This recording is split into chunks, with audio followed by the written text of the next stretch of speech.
আরেকটা কথা, 1 মাস পিছিয়ে গেল কেন? ঠিক তার আগের দিন মাননীয় কপিল সিব্বাল বাবু ওখানে স্পেশালভাবে হিয়ারিং করে বললেন যে এটাকে পিছিয়ে দেওয়া হোক। ব্যাস 1 মাস পিছিয়ে গেল, 18 ফেব্রুয়ারি থেকে 18 এপ্রিল। তাহলে এইটা উনি বলছেন না, উনি বলছেন আমি চেষ্টা করছি। যদি চেষ্টা করেন তাহলে তো, যেমন সুপারনিউমারি মামলা, সুপারনিউমারি কেসটা শুনেছেন, সেখানে যখন পুরো মন্ত্রী পরিষদ সব তাদেরকে সিবিআই ডাকবে বলেছিল, সঙ্গে সঙ্গে রাতারাতি 20 জনের উপরে বাঘা বাঘা অ্যাডভোকেট রেখেছিল সুপ্রিম কোর্ট, আপনি শুনেছেন, সেটাকে স্টে করে রেখেছে। তাহলে রাজ্যের এই কয়েক কোটি যুবক যুবতীদের জন্য যারা হতাশায় ভুগছে, 2016 পত্রে রাজ্যে চাকরি নেই, এবং মাদ্রাসা 14 বছর পরে মাদ্রাসা গ্রুপ ডি বার হলো, সেটা স্টে। তাহলে আপনি তো ফের এই যে সুপারনিউমারি মামলার মতো আপনি তো এখানে গিয়ে অনেকগুলো উকিল লাগিয়ে মামলাটা রায় বার করে নিয়ে আসতে পারতেন, খারাপ হোক ভালো হোক। সেটার কথা তো উনি একবার বলেননি। অর্থাৎ সদিচ্ছার অভাব। মানে ঝুলিয়ে রাখা হচ্ছে কেন?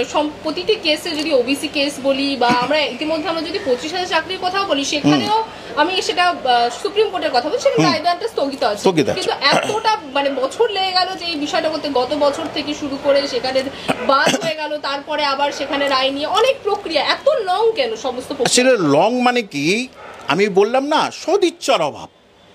সদিচ্ছার, আমি যদি মনে করি যে রাজ্যের বেকার ছেলেমেয়েরা তারা MA MSc বিএড করে বয়স শেষ, তাদের জন্য কিছু করছে না। আর আপনি বলুন তো যে এই যে SLST যেটা স্কুল সার্ভিস কমিশনে, এর নতুন নিয়োগের উপরে কোনো স্টে নেই, কোনো স্টে নেই। তাহলে কেন নতুন নিয়োগ দিচ্ছেন না উনি?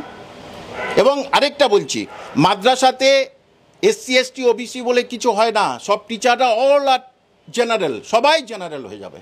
যে যা পরীক্ষা দিক, আপনি বসতে পারেন, ও বসতে পারে, আর বসতে পারে, SC ST সবাই কিন্তু জেনারেল হবে।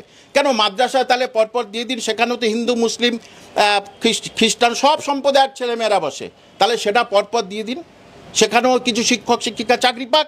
কেন চুপ আছেন? এর জবাব দিক। সাধারণ মানুষকে এগুলো জানানো উচিত। তারা ভাবছে যে কোনো দুষ্টু লোক, এই লোক অমুক লোক। আচ্ছা একটা কথা, উনিও